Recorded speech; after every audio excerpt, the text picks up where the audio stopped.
by your false faith, imprisoned by your daily routine, unable to see the true horror. Can't you just let me have a way this week, Joe?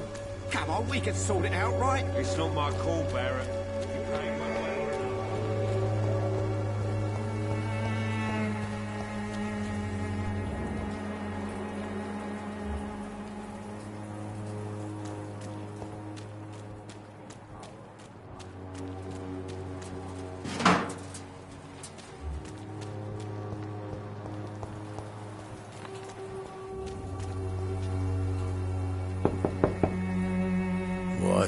What do you want? Leave me alone. Good evening, sir. I'm Dr. Reed. I'm looking for Nurse Dorothy Crane. There is no Dorothy Crane here. Now goodbye. I'm afraid this medical leaflet says the opposite, sir. Really? Well, I'm afraid I'm going to close this door right now. Go bother someone else, Mr. Doctor. To enter that house, I must discover who this man really is. Maybe I could start by observing what he's up to.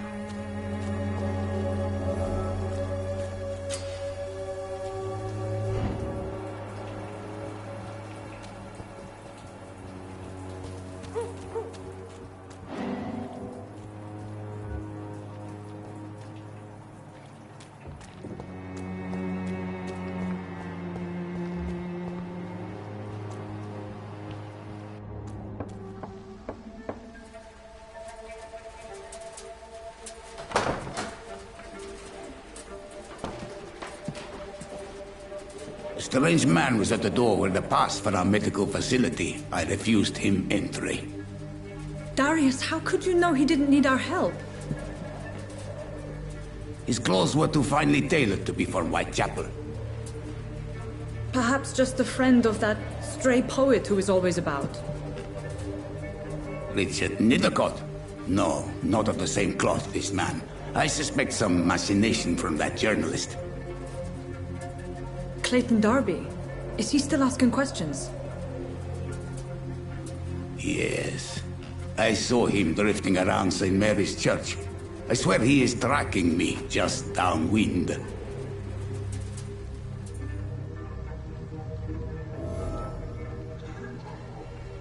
I must talk to that journalist or the poet. They must know about Darius. Nearby the church they just mentioned.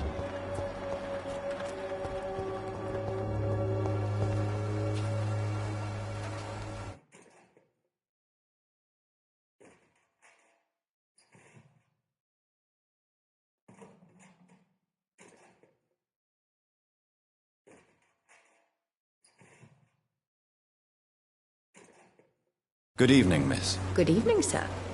Are you interested in a miraculous cure for this unknown and deadly epidemic? Actually, I am. Then you have come to the right place.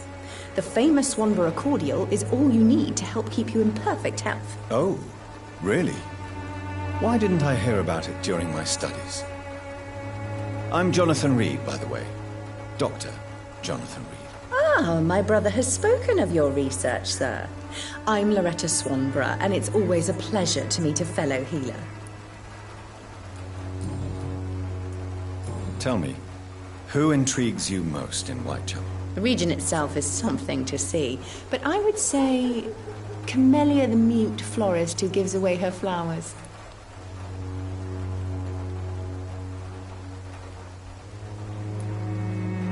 Is there anyone I should avoid? Cadogan Bates, without a doubt. The bloody bastard remorselessly exploits poor migrants as soon as they get here.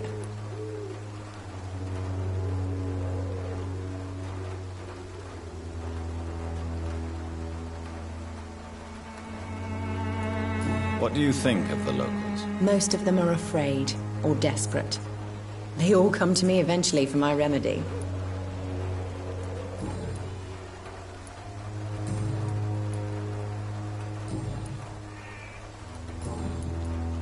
Do you know Nurse Dorothy Crane from the Pembroke Hospital? I'd like to know more about her. I don't like to talk about competition. Competition, you say? Never met her, but it seems she provides some sort of medical care to the poor. The whole thing has to be some sort of scam, if you ask me. Goodbye, Miss Swanborough. Perhaps we'll talk again. Swanborough cordial can be the answer to all your problems. As long as you have the money.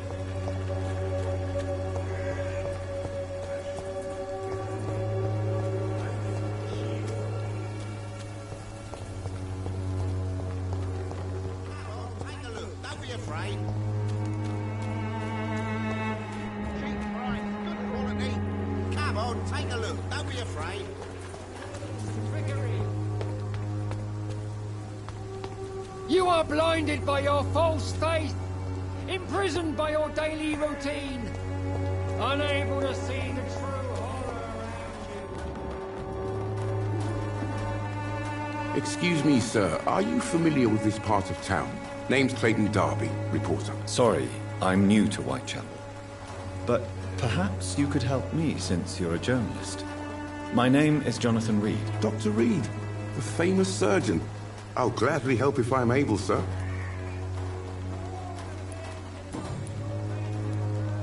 Why are the newspapers keeping silent about the Spanish influenza? It's as though none of you care. There's a war going on. People shouldn't be demoralized by news of deadly diseases.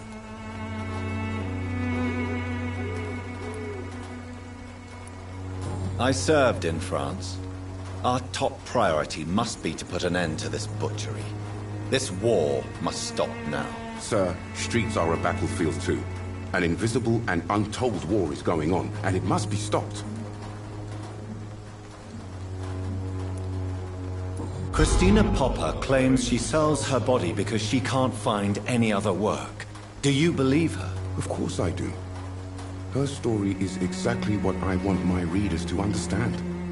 We live in an intolerant and divided nation. Do you think things will ever change, Mr. Darby? I believe the situation can only improve.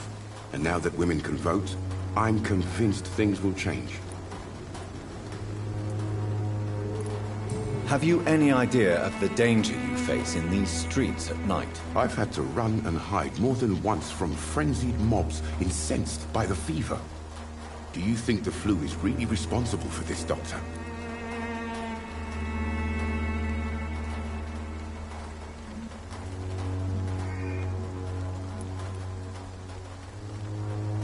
I must confess, some of my rational views have been shaken by recent events. I'll remember to stay away from the district's roughest streets then.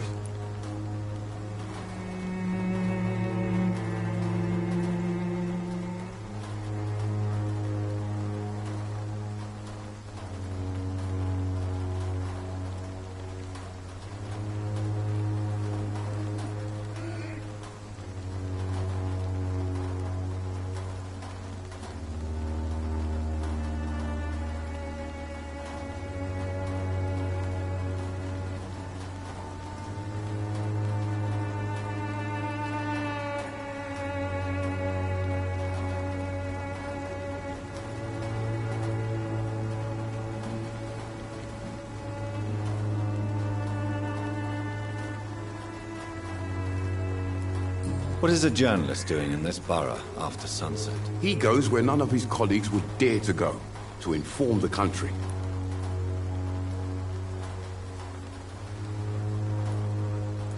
So you risk your life to reveal the truth.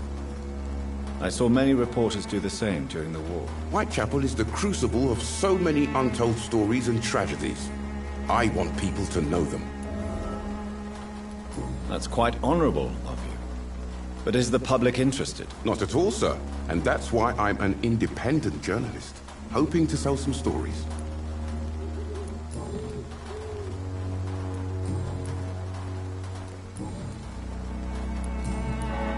I heard you're investigating an underground medical dispensary in Whitechapel. What do you know about it? Not much, I'm afraid. They are wary of strangers, and I'm not really an acquaintance of theirs. Why do you care? I'm afraid one of the nurses from the Pembroke Hospital may be involved with unsavory activities. Ah, could it be Dorothy Crane? Without a doubt, you are a damn fine journalist, Mr. Darby. What do you know of her accomplice, a man named Darius? I don't know much about the man. He's very cautious. Never goes out. Doesn't seem to have any friends or family. He never goes out? No. A few days ago, he unexpectedly did. I followed him, but it was just a ruse to keep me away from his house. Really? How do you know? He went to the nearest mailbox, but just before posting his letter, he ripped it up and threw it away. He has no relatives at all? No. Except for that strange man, a poet named Richard Nithercott, who sometimes comes by. Darius would never let him in. Where can I find this Mr. Nithercott? He spends most of his time lurking around Whitechapel, talking to himself or declaring verses. These days, you can usually find him behind the church. Goodbye, Mr. Darby. Farewell.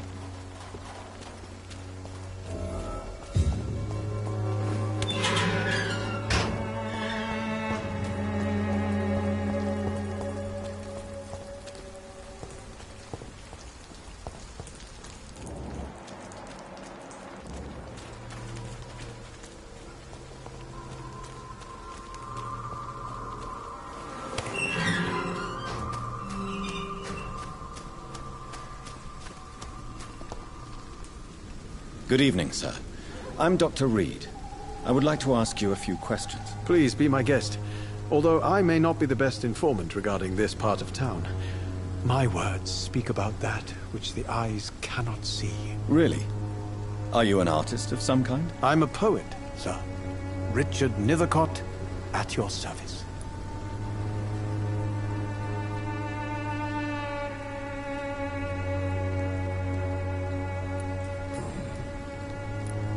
May I ask what you're doing at this hour of night, sir? Do you live here? Not at all. I'm just enjoying the pleasure of a quiet walk. Though night talks are always preferable, if you ask me. Especially with strangers.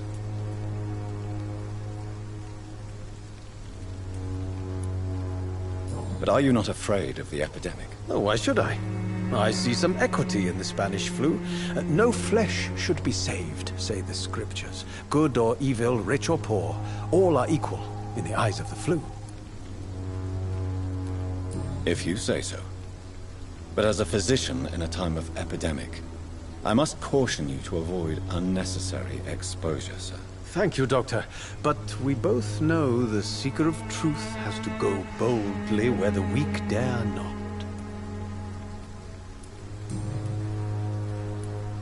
What are your thoughts on the terrible situation in this city? Terrible, you say? No. Of course, the death of so many innocents is a tragedy. But the scourge has not been all bad for the city. Oh, no, sir. What are you talking about? Do you remember London before the flu? Noisy, cacophonic, quiet nowhere to be found. And now, listen to this oddly peaceful silence.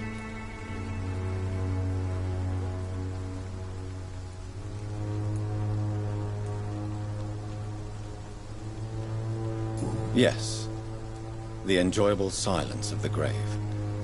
You have a unique perspective on the situation, I must admit. Most people fail to understand my perspective. I don't blame them. But how could I call myself a poet if I veiled my feelings? Are you aware that your life could be in danger in this part of town? But this is where I must be to feel the real beat of the city. I had to come, see it for myself, alone.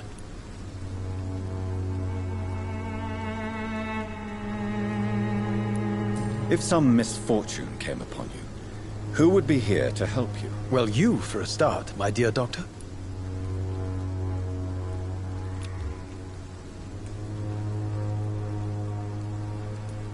I understand your need for solitude, but it's not safe around here. I don't care. I don't have many friends, Doctor, and my family despises me.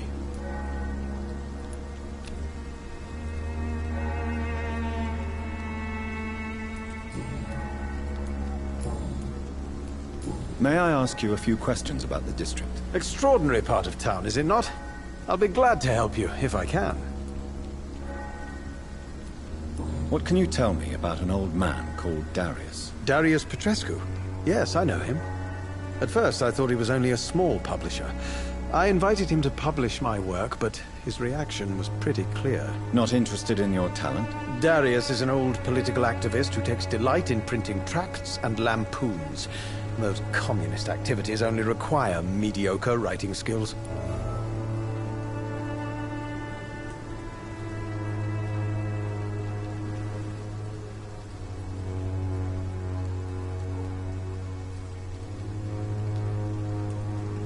I'm looking for Dorothy Crane, a nurse who lives in this vicinity. Dorothy Crane. Oh, I love the name. The Crane of Whitechapel. Sounds very mysterious. But, sorry, no, never heard of her.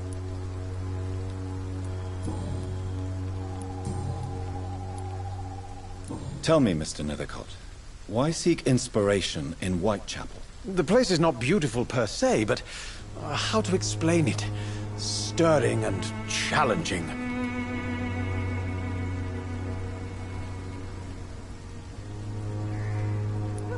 In what way, exactly? The struggle by gaslight, the barren smiles and the arid hunger under the rain.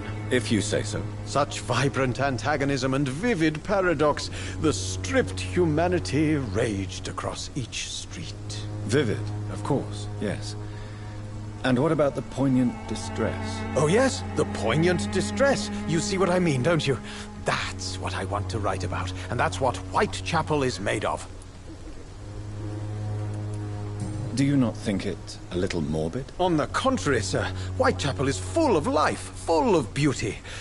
Just like my dear muse, the wonderful Camellia. What can you tell me about Camellia? Not much, and that's the beauty of it.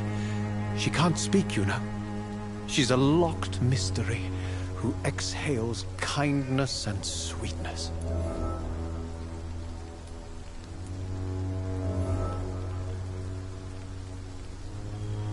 Perhaps you're just afraid to find out the truth about your muse. One day, perhaps, I'll ask her to come with me. But will she still be my wild flower of Whitechapel if she moves uptown? And have you ever tried to learn more about her? Where she lives? How she survives? Whom she may know? Maybe I prefer she remains an enigma. Reality can be so dull, don't you think?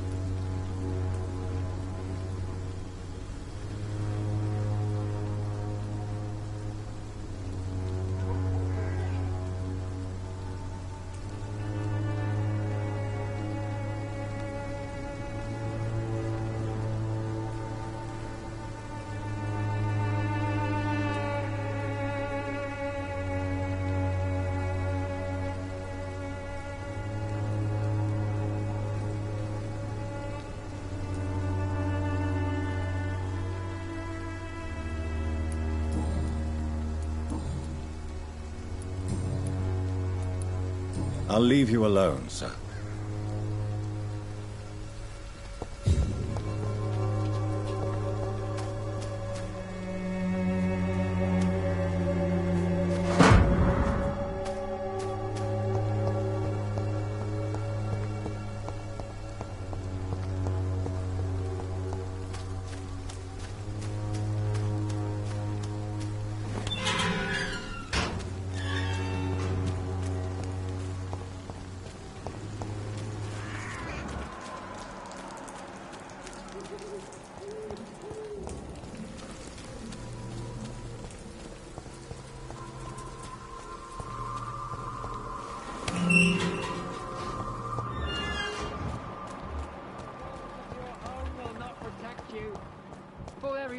Protection against malevolence and trickery. Pay me a glass and I'll be gentle. Pay me a bottle and I'll...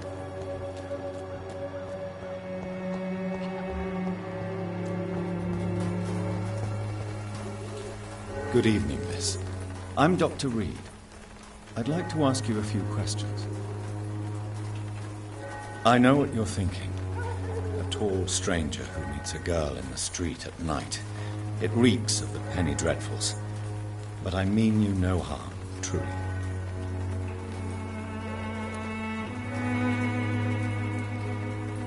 Tell me about Richard Nethercott. I understand he is quite fond of you, Camellia.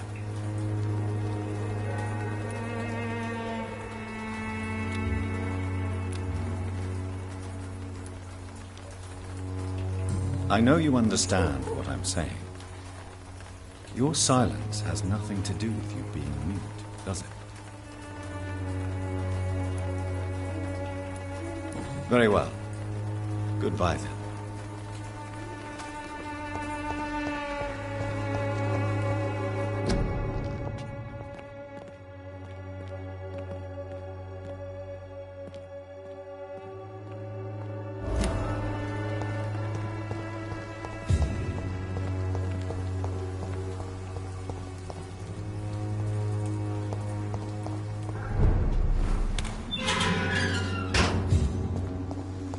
See them fancy clothes? This one's a top!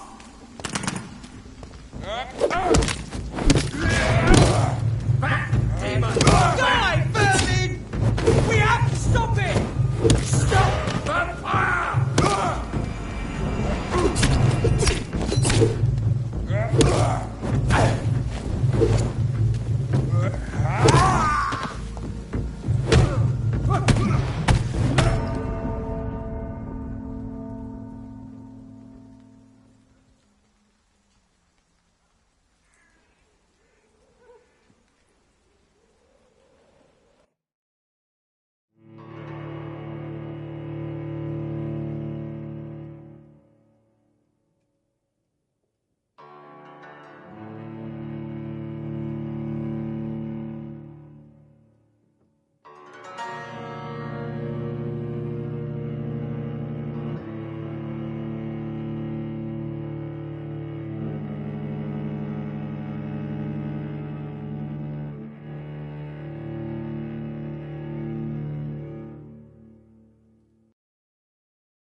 The content of Darius' letter to his children could give me more leverage to enter.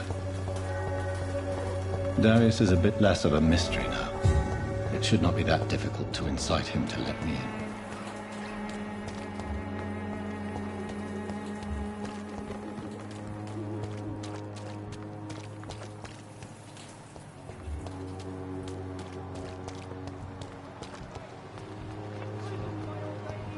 Pay me a glad that I'll Come on, we can sort it out, right? It's not... You again? What do you want this time?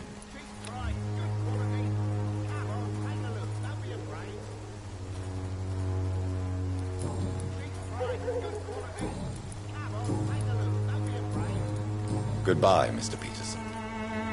Cheap price, good quality. Come on, take a look. Don't be afraid. Cheap price, good quality.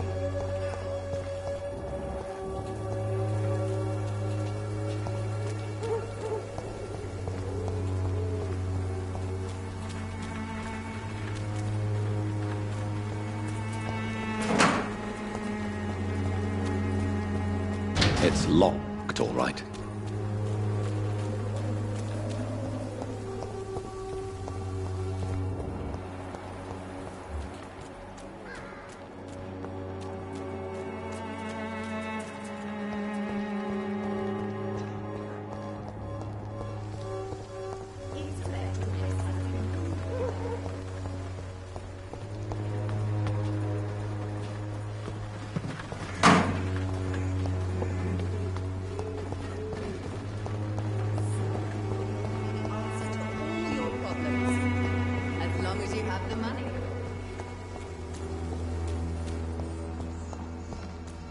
I cannot enter.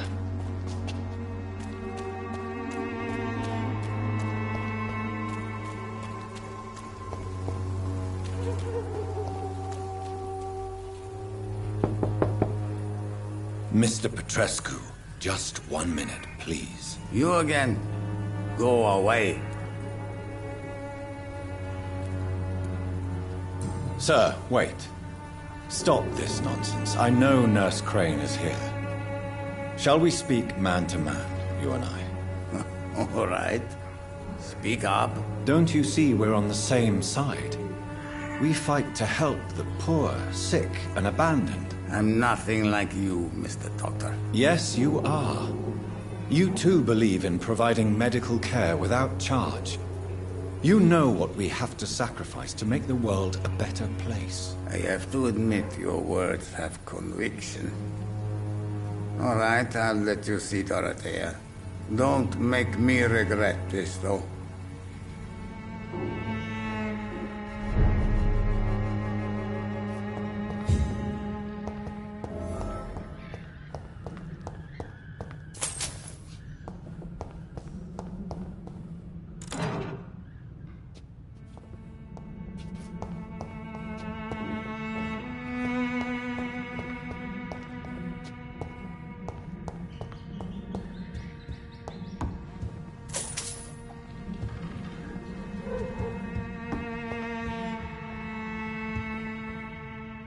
If you want to talk to Dorothea, you must go across the courtyard and take the stairs. We've not been formally introduced. May I ask your name and occupation, sir? I am Darius Petrescu. I'm here to keep snitches and spies away from Dorothea. And I also run this little print shop. So Dorothy's real name is not Crane? Like myself and many people in this area. Dorothea is from occupied Romania. That's all you need to know. She seems important to the community. More than you can imagine. The West End does not want to hear of Whitechapel's misery. Dorothea is one of the few doing something about it. Tell me everything you know about Camellia, the mute florist. I do not believe in the afterlife, Doctor, but I'm almost convinced Camellia is an angel. She volunteered to give out our medical leaflets. Are you not worried for her safety? She is as brave as she is tough, and clever, too. If only I had met her when I was younger. Are you in love with Camellia, Mr. Petrescu? Don't be stupid. If I had met her when I was younger, we could have won our revolution. Who is she, really? Do you know where she's from? She's not from around here, that's all we know. Camellia is not even her name.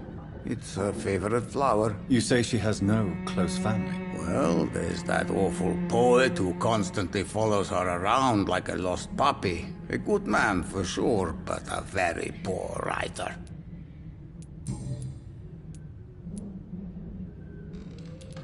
Tell me everything you know about Camellia, the mute florist. I do not...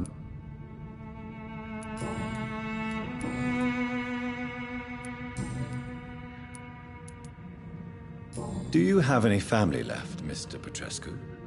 Children or grandchildren? Who knows? I have abandoned my people for so long, they might as well be dead.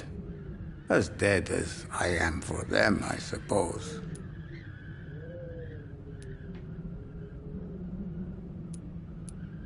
Don't be embarrassed, sir. If you must know, my own father disappeared many years ago, and I forgave him. It's quite awkward to talk about our families like this, but... Thank you, Dr. Reed. I appreciate your trust. This war won't last forever. Did you ever think of returning to your country now it's free? No. I have taught strength and determination to my sons and daughters. I'm an old, dying man who only has memories of better times to cherish.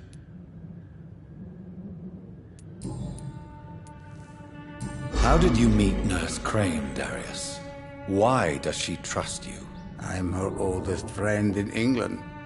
Dorothea and I share many ideas about this country and about the country we left. You mean occupied Romania, don't you? Even if not directly, I fought against your enemies. Really? Then perhaps you have more in common with Dorothea than meets the eye, Dr. Reed. I know you fought for your country when it was occupied, Darius. Tell me more about it. I know my days are numbered, and I know I won't see my homeland again. But I fought for Romania all my life, and I will until my last breath. But Romania escaped the grasp of the Austro-Hungarian Empire. It's a free country again. But it's not the country I fought for. My homeland is not appeased, Doctor. And I still see a dark future ahead for my people.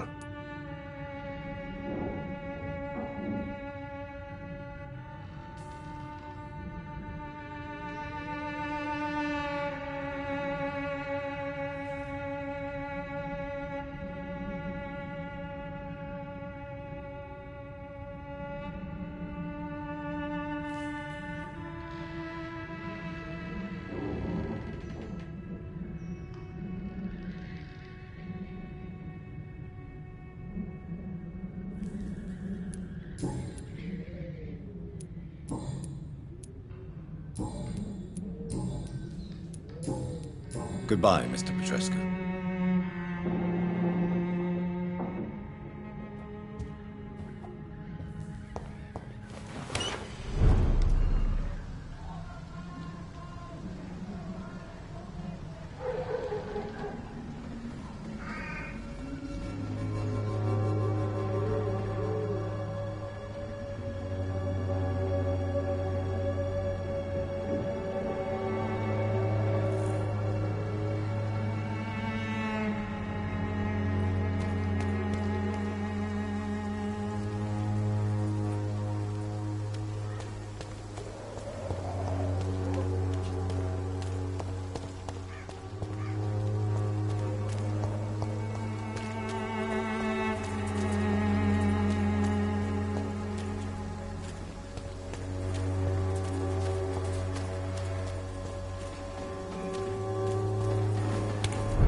What do we have here, nurse? Patient Razvan Vasily. High fever running on 3 days. Complaints of dizziness, muscle aches, and head pain. Diagnosed with influenza. Treatment? Aspirin and salicin for the fever and discomfort. Liquids for dehydration, but he's having trouble keeping even water down.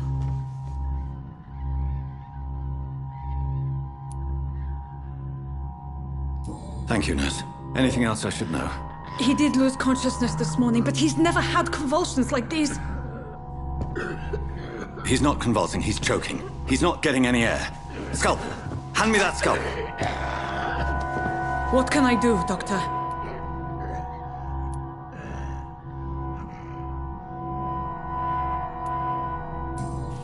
It's too dangerous to operate with these convulsions. Sedative, nurse. Do we have any anesthetics? I'm sorry, Doctor. None at all.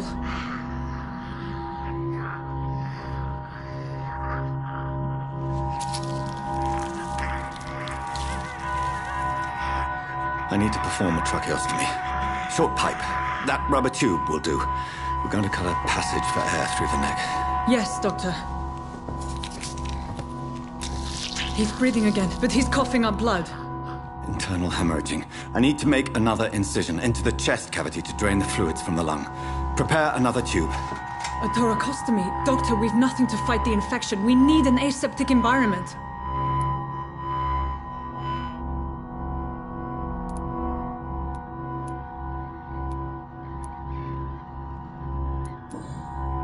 Right then, Nurse Crane. What do you suggest we do? I've no idea. I'm not the doctor. Time is of the essence. We need to perform a thoracic drain. Yes, Doctor.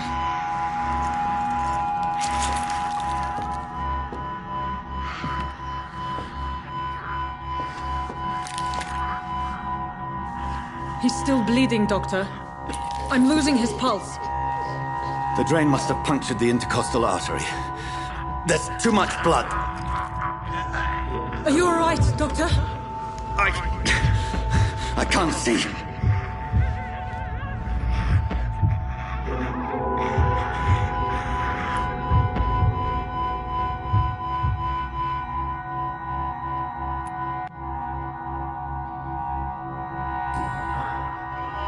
I must first suture the artery. Find the wound. The source of the blood. Needle and thread, Doctor. Good. The stitches are holding. How's he doing? We're losing him. We've lost his pulse. He's dying, Doctor!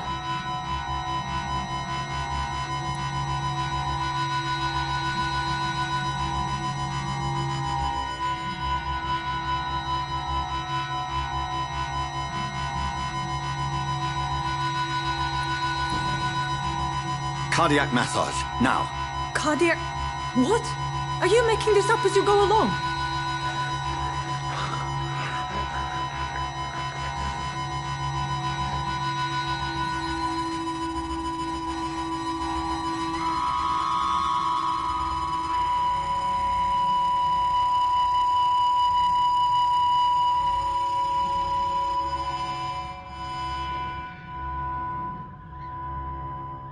We've lost the pulse. He's gone, Doctor. Yes. We did everything we could. Truly? Everything you could. Is that how you'll report this in your log? Is this how the war went? Piling up one poor corpse beside the next? This was not an influenza-induced seizure. I've never seen symptoms like these on the continent. Neither have I. But the previous symptoms leading up to this attack were the same, indistinguishable from the epidemic. No. There was something more vile in these reactions. Something primitive. There have been numerous reports of mental breakdowns caused by the fever that accompanies the flu itself, Doctor. Yes, but... I'd best take some samples of the blood for analysis.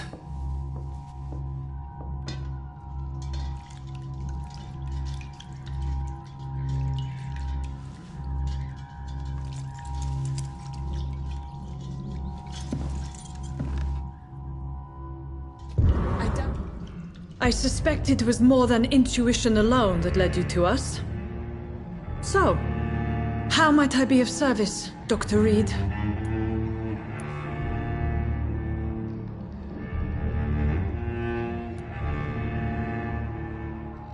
I've come to put an end to this insufferable blackmailing, Dorothy. Doctor, you think your warnings scare me? I've stolen and plied, blackmailed and lied, but what else am I to do? I'm all these people have.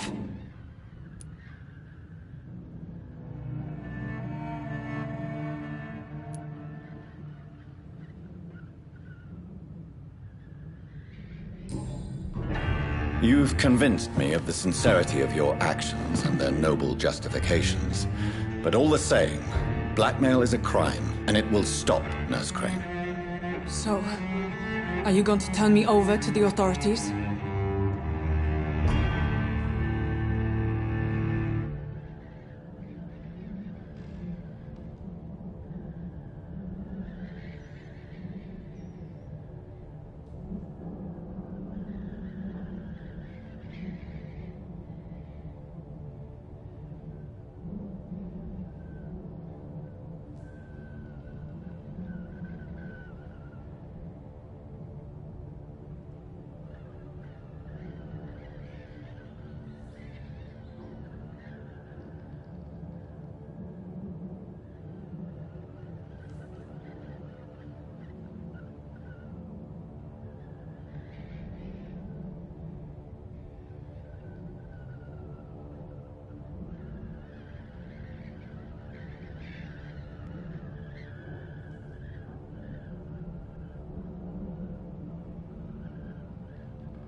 Nurse Crane, there is no question that the work you've done here is extraordinary, but this dispensary is incapable of coping with the outbreak. It's only a question of days before the situation at hand will overwhelm us. I cannot allow it. It's my duty to put an end to this immediately.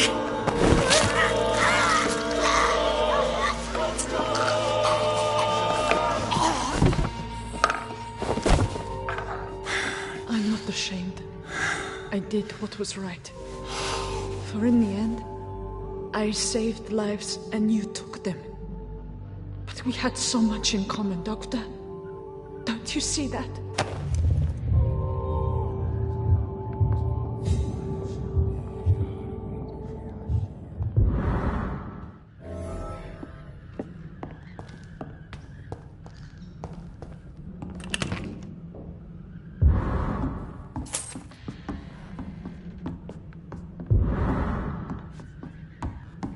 It's locked, all right.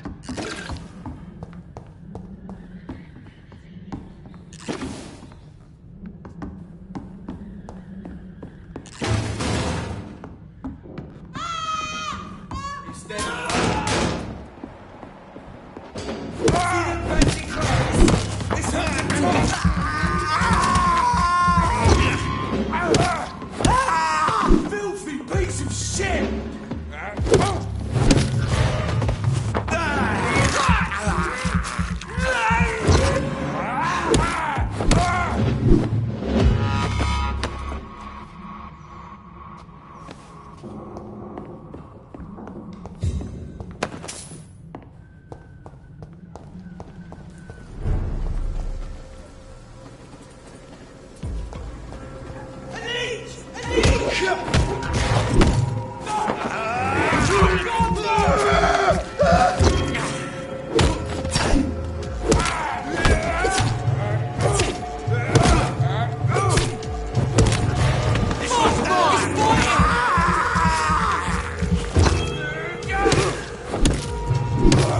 Filthy fucking beast!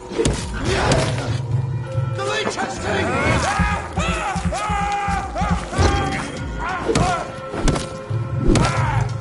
fuck, he's dead! It's head!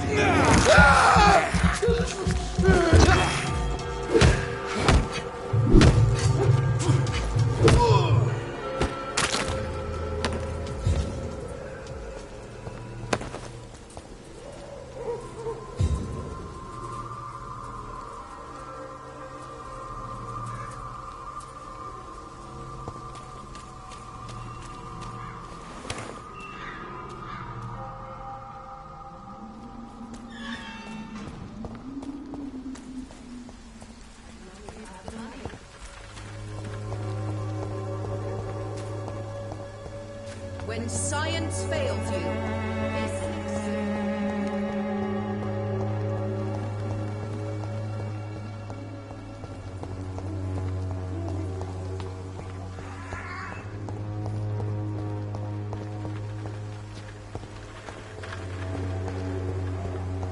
I cannot enter.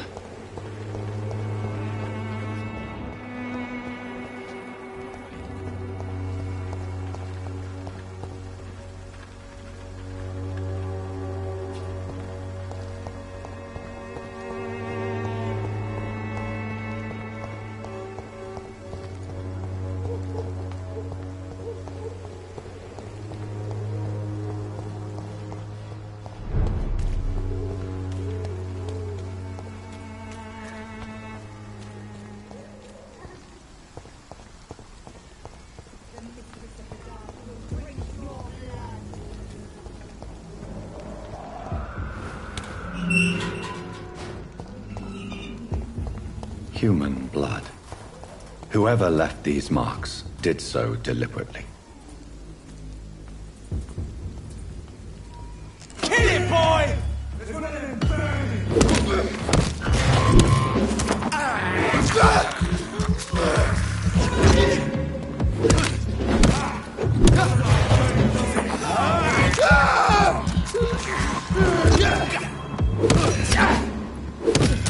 Crush the leech, boys!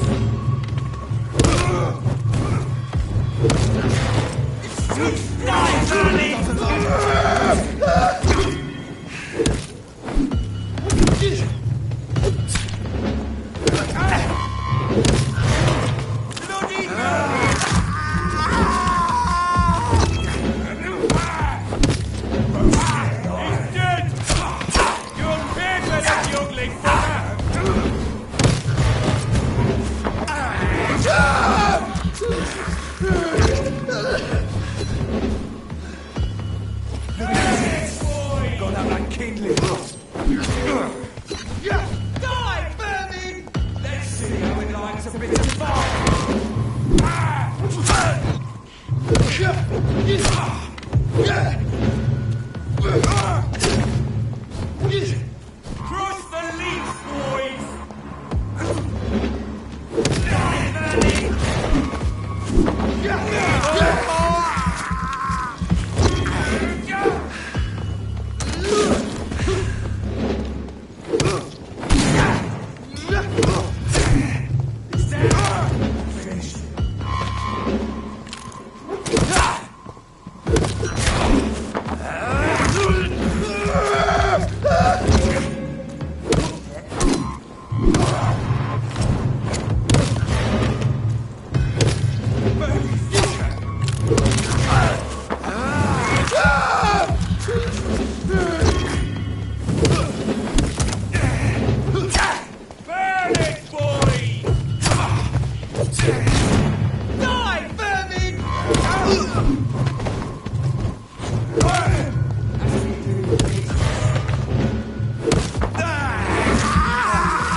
But in the circumstances, I'm willing to give you the benefit of the doubt.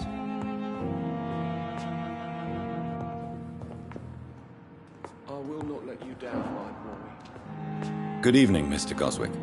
How are you? I'm okay. How painful is your throat, Mr. Goswick? So painful I'd rather not talk at all, Doctor.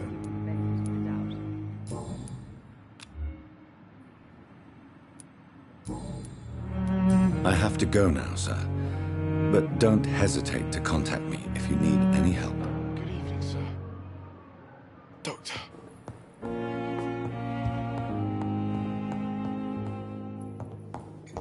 My sweet girl.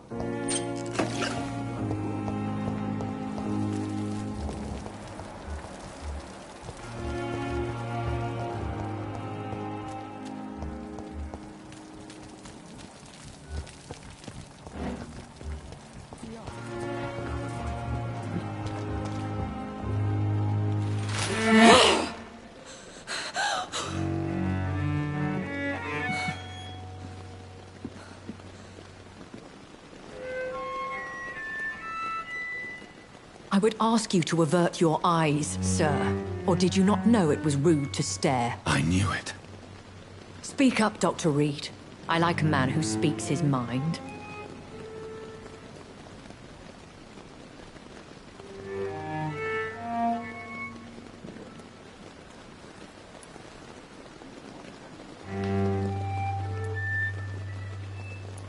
You killed him. He trusted you. And you killed him. Spare me your sarcasm, Jonathan. You are but newly born in this world.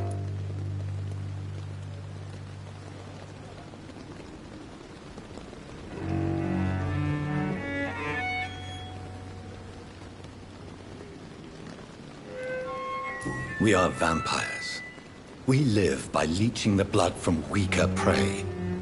We are Darwin's next chapter. His cynical and perhaps ultimate expression. The situation is somewhat awkward nonetheless. I have not been observed sustaining myself for many decades. I have to say I'm a trifle embarrassed. Anyway, I have concluded my inquiries concerning your blackmailer. I see. Please excuse my agitated state. Under normal circumstances, I wouldn't let anyone see me in this condition. The case is closed. Permanently. You will not be bothered anymore by the woman. And who was this woman? If you must know, she worked under my employ as Nurse Crane. But I'll wager that's not what will be written on her gravestone. You killed her? Is that what you consider discretion and diplomacy, Dr. Reed? I did what I thought was best, and acted accordingly.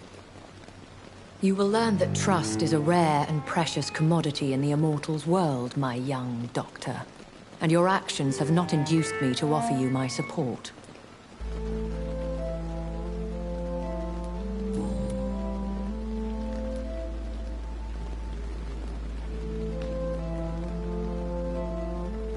Why does Dr. Swansea allow you to feed on the patients of the hospital?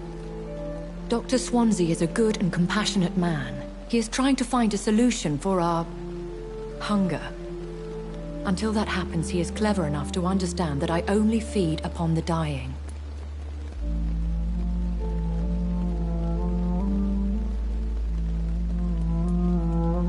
What do you know about this Brotherhood of St. Paul's Stole? The Brotherhood is well known amongst London Vampire Society. As long as our kind is discreet, and as long as they do not interfere, we have come to a mutual understanding. And no one suspected you of the murders? As you well know, suspicion has recently fallen on me of killing for pleasure. But you have my word, Jonathan. I take no pleasure in taking a life.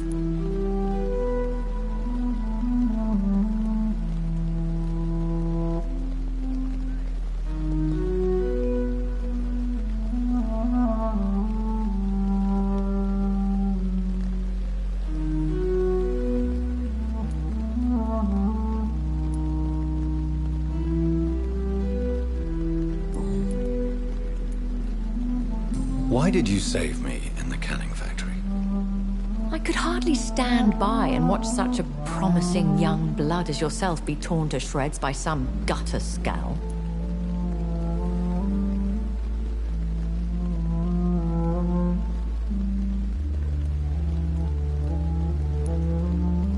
William Bishop wasn't the vampire that created me then? No, Jonathan.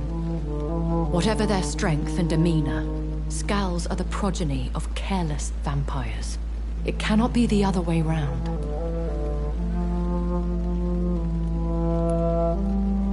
What type of vampire is a Skull? Not a true vampire.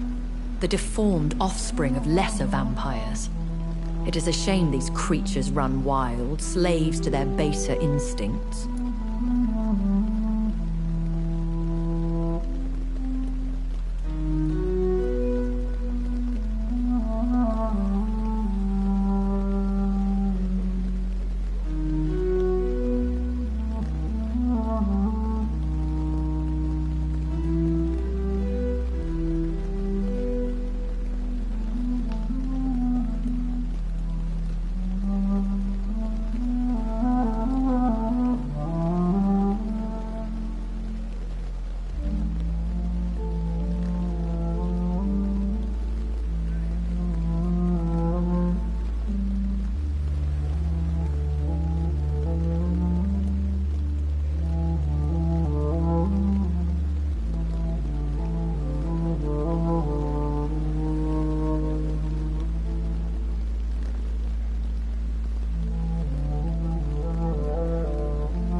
I know this is beyond the pale, but may I inquire your age? Really? And I thought you were gentlemen. If you must know, I'm 27. I've been 27 for a long time now, and 27 I shall remain.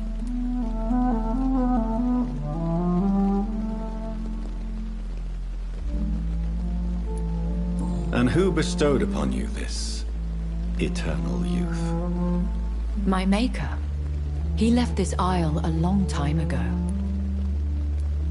Very well. But I believe there is more to this than you are saying. A lady has to have some secrets.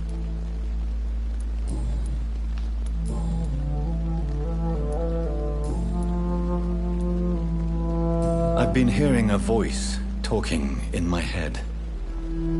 Is this some kind of insanity? It feels like the voice of the vampire that created me. Hush. Tell no one this.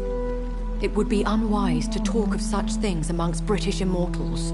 Speak no more of your maker. How could this cause offense?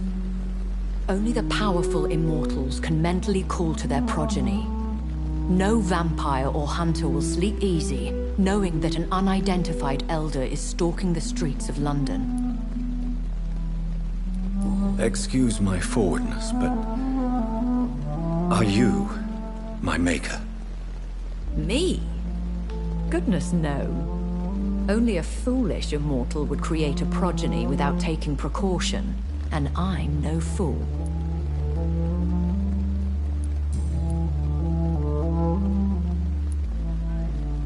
A vampire? Is that what I am? What we are? Such a crude word, defined by penny dreadfuls and drunken hacks. No. You are now an Ekon, and that you shall remain.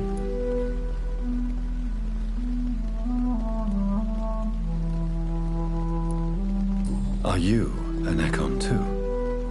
Yes, I am. We are the closest thing to what man refers to as vampires. Forget what you think you know about us.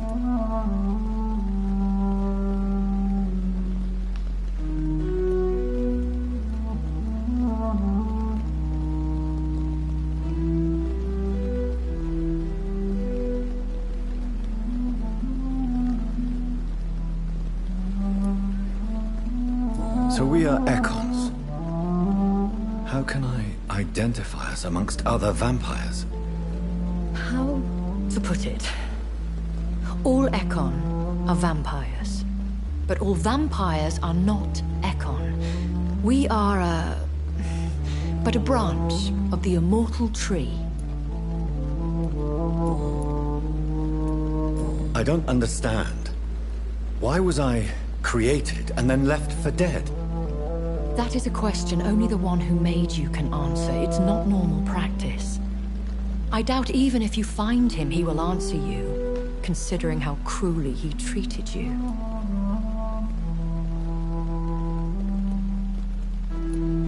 So me being a vampire could have been a mistake. I very much doubt it, Jonathan. Contrary to the legends, it is not as simple to make another vampire by just biting someone. I'd like to avoid creating another vampire by mistake anyway. Tell me, how is it done? The process is dangerous. It could even kill your potential progeny. If you did decide to sire an offspring, they must drink of your blood, Jonathan.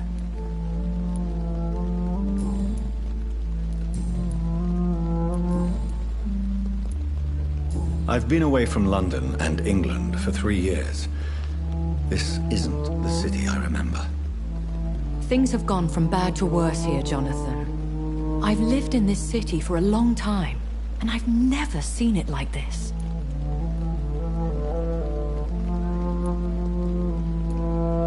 The Spanish flu has hit London that bad? Yes, but it's not just that. I've heard things. Things I've not heard for a very, very long time. There are whispers in the shadows. Something far worse than the Spanish flu is here, in the city. What is it you fear? Fear has long since flown this form. But there is something malevolent circling us. I feel fear is merely waiting in the wings.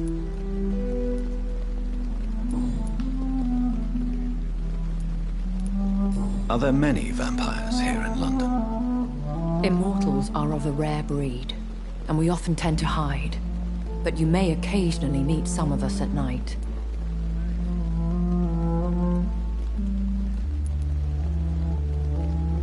Do you know any of them? Have you an idea of the identity of the vampire who attacked me? You mean your maker? No, Jonathan, I have no clue. But I fear he or she is as careless as cruel. To let you discover your new condition by yourself. What do you mean? Every now and then, you may discover an immortal in the deep of the night. But we are a rare and reclusive breed. Our progeny is almost never accidental. Will they all be as affable as you, my lady? I do not see why not. But remember, even the shark smiles before he bites. That sounds like a lesson from experience. Vampire politics are as intricate and sometimes tedious as a game of chess in a gentleman's club. I've learned from experience it is best to decline to play.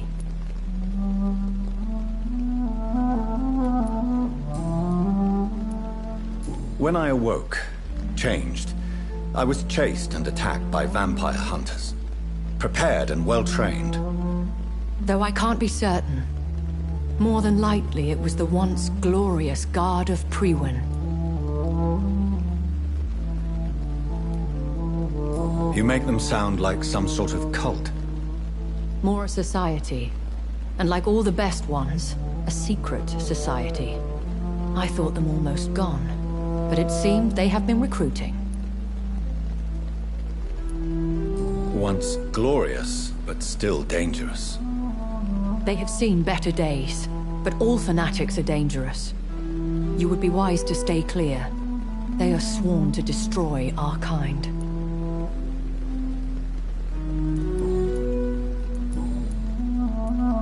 I bid you farewell, for now, my lady. I must quickly analyze the blood I took from Nurse Crane's patient.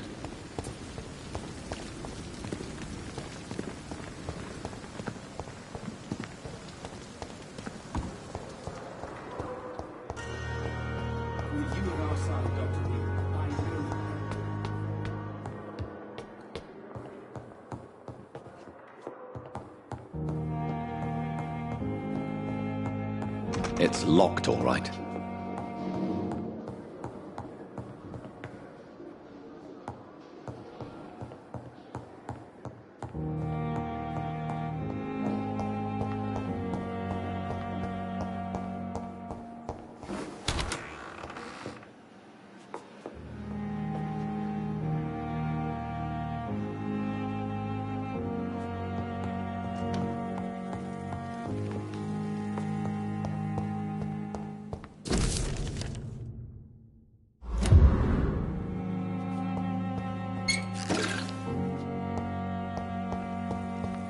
The flower's dying. It needs water.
Razvan Vasily was infected by Spanish flu, but also has the highly unstable blood of the Scows.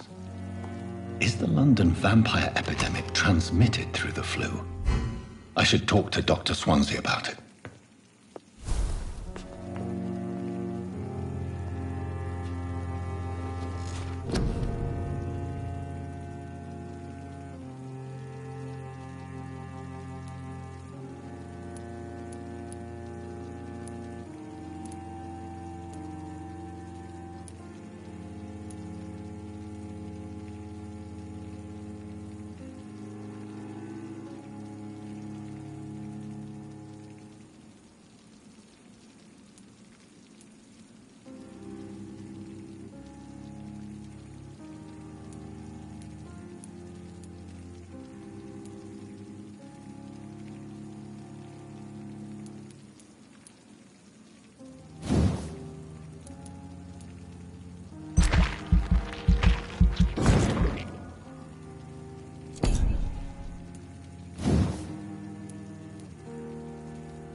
Evening, Edgar. Could I get your professional opinion? Please speak, but I have something important to tell you. This strain of flu, it's very different from the one I saw in Europe. It's downright peculiar. Really? What makes you say that?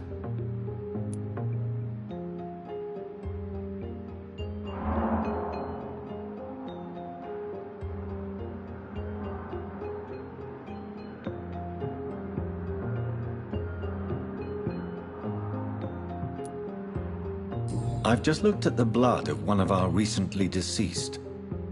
I see. Do you have anything more to go on? This disease spreads and looks like the Spanish flu, but its effects differ greatly. The London strain is different from the continental one. This is very interesting. Did you find something else? Yes. Unlike the flu, the infected begin to show an increase in outwardly aggressive behavior. More than simple agitation. Once docile people become violent. You mean like rabies? Is there a chance we could create a vaccine, Jonathan, like Pasteur? By the stove, that would be smashing. There's a lot we're not seeing here. But it is spreading, and quickly. If we don't act, the whole city could be lost. But Jonathan, we've a fantastic opportunity sitting right here in front of us. A weapon of choice. What on earth do you mean? Why, you, my dear boy. With your expertise and your blood, we could isolate the properties that course through your veins. Think about the possibilities.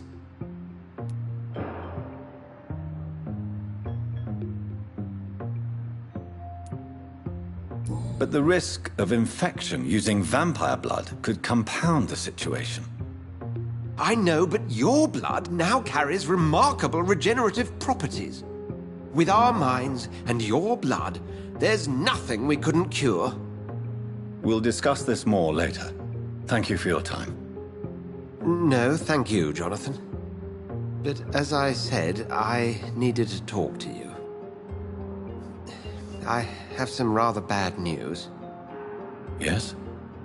I'm afraid it's your sister. My sister? She's to be buried this evening at Whitechapel Cemetery. Your mother published the obituary this morning. I see. I'm sorry, Jonathan. Please accept my condolences.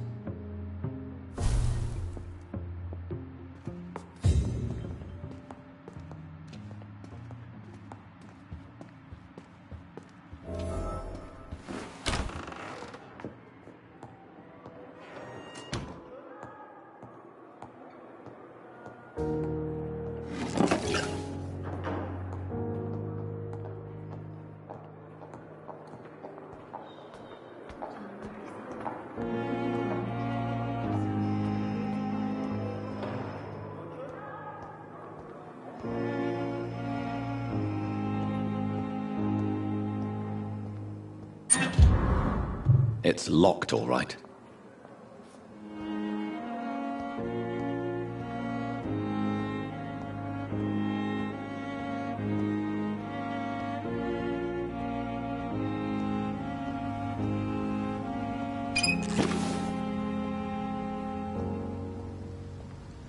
I never thought I would have to attend my murdered sister's funeral. Mary, I can't forgive myself. I'll find the truth about what happened to us. I swear.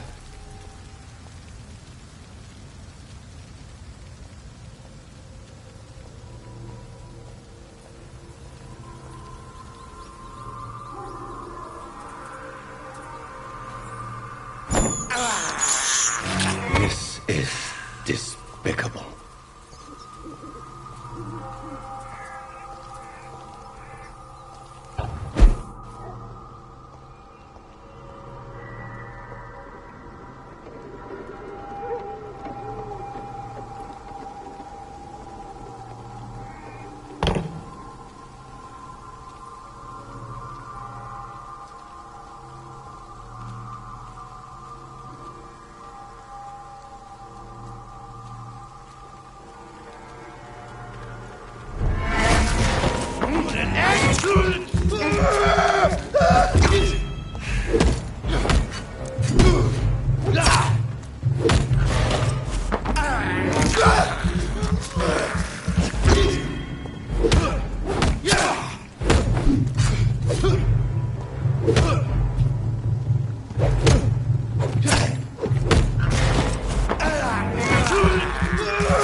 best stay back, sir.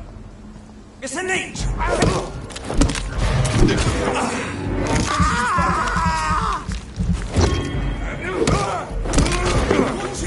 It's a killer!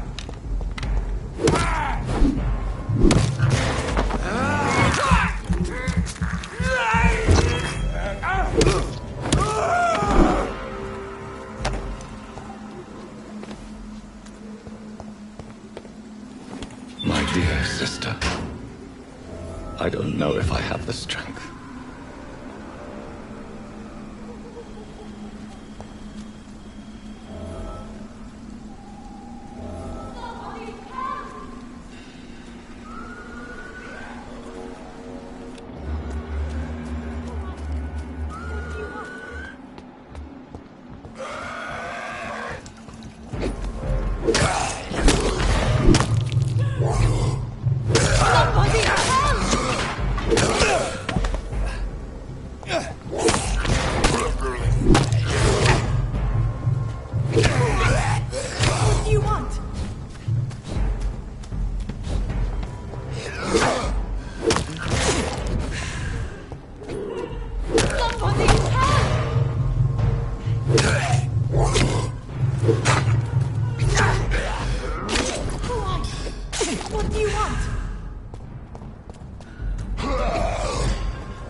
Are you all right, miss?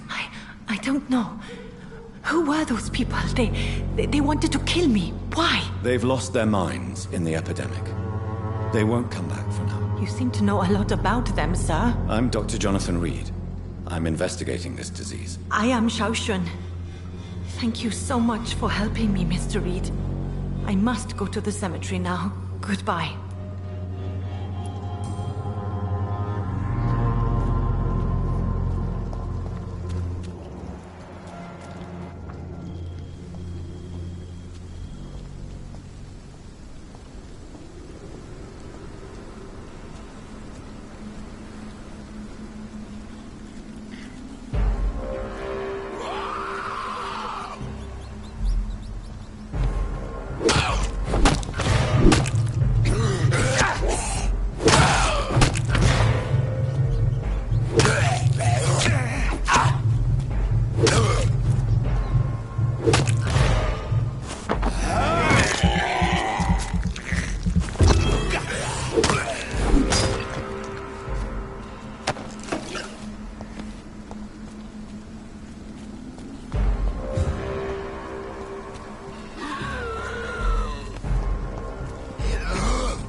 Since I can't reveal myself to my mother now, I must find a discreet spot to attend the ceremony.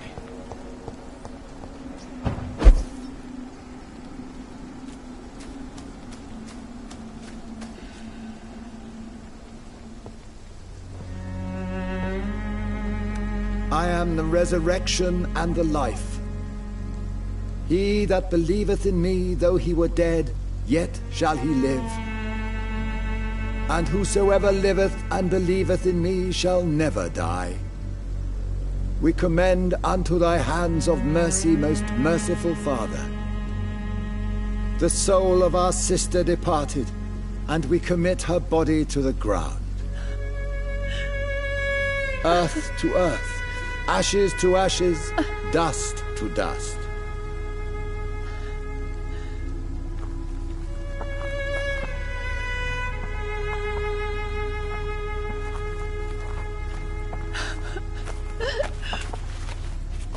Why kill my Mary and stick her here in this cold, god-awful place?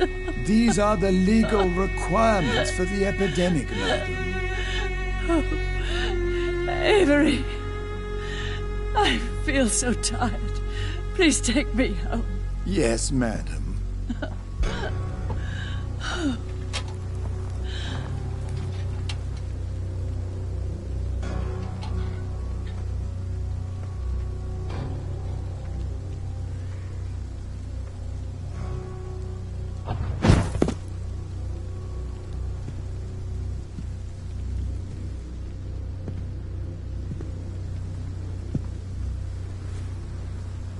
Oh, Mary.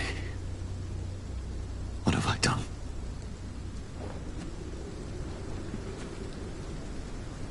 If I could only change one thing. One thing. This is a nightmare. Jonathan, there is nothing you can do but accept it.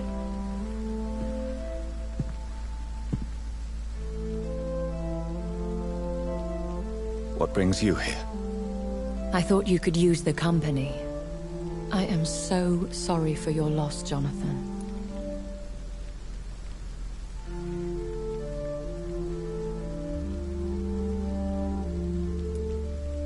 She was a good person. Vibrant, full of life.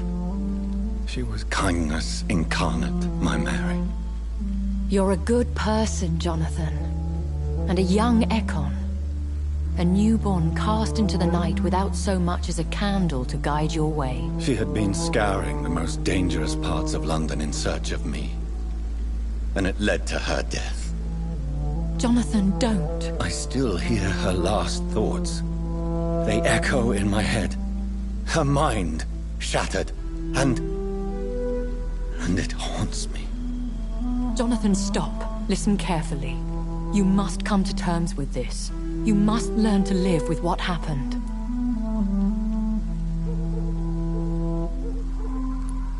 How can I? I've destroyed my family. My poor mother. I can't even console her. Don't you see? You're doing the work of our enemies, feeding your remorse. We are weakest when we grieve, and the guilt blurs our senses. And so this is why you're here. To warn me. You felt this pain yourself. You too have endured this. I don't want to lose you, Jonathan. I've lost so many friends. Loved ones I cherished. Pray for Mary's forgiveness, if you must.